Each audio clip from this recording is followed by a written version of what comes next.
Hello चो आइए इस पर स्वागत है। जो हमसे बोल रहा है निम्न में से किस विलयन का उच्चतम क्वथनांक होगा।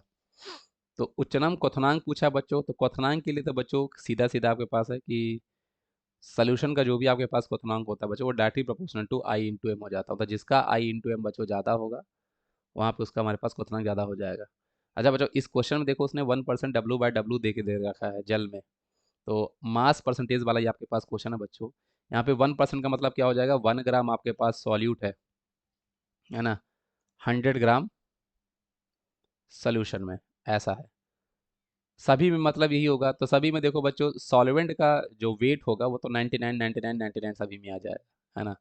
तो बढ़िया क्वेश्चन था बच्चों। देखो क्योंकि सॉल्वेंट क्या होता है, सोल्यूशन माइनस सॉल्यूट करोगे तो सॉल्वेंट का वेट तो सभी में 90। देखो आपके पास जब फॉर्मूला आप निकालोगे डेल्टा टी बी, वो आप कैसे निकालोगे बच्चों, आई इंटू के बी इंटू एम। अब डेल्टा टी बी पहले निकाल लो, फिर हम उसको कर लेंगे। वैसे भी आई इंटू एम के प्रोपोर्शन चल रहा होगा, ये आपको ध्यान रखना है। तो आई इंटू एम का प्रोपोर्शन चला।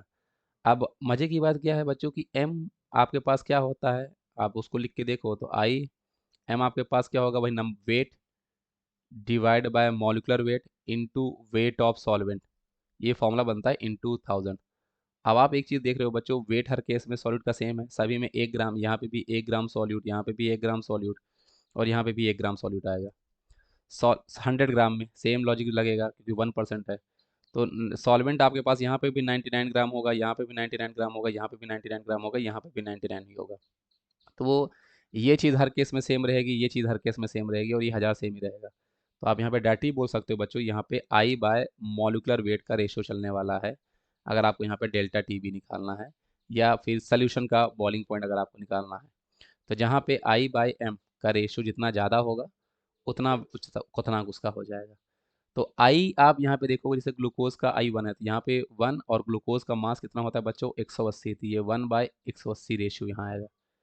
यहाँ पे 2/58.5 आएगा, क्योंकि आई की वैल्यू 2 रहेगी और इसका मोलर वेट 58.5 आएगा।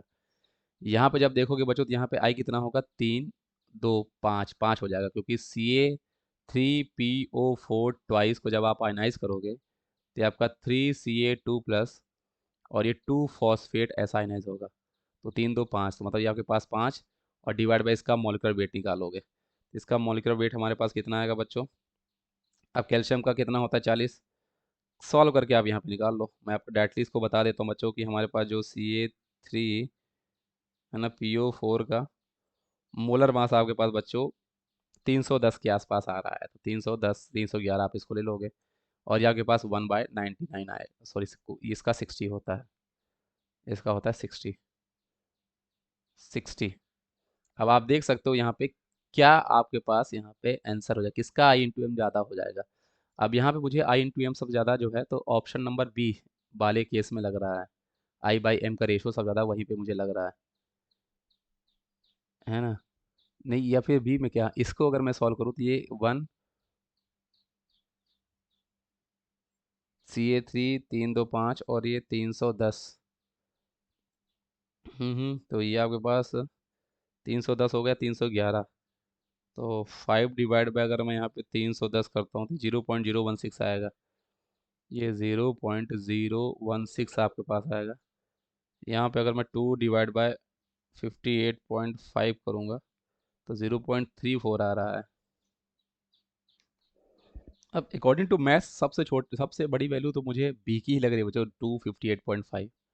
तो यही मेरे पास उच्चतम क्वथनांक देगा, क्योंकि बच्चों यहाँ पे हर केस में सॉल्यूट आपके पास अलग अलग है, तो मॉलिक्यूलर वेट जो है वो भी डिपेंड करेगा, क्योंकि मोललता हर केस में अलग अलग आ रही होगी। क्योंकि मोललता आपके पास वो 1 बटे, है ना, मॉलिक्यूलर वेट आएगा। वेट ऑफ सॉल्यूट जो आपका होता है, मतलब weight of solute divide by molecular wait solute into weight of solvent, वो सेम ही रहेगा। तो आई बाई एम का रेशियो देखोगे तो सही जवाब इसका आपके पास बच्चों बी हो जाता। Thank you.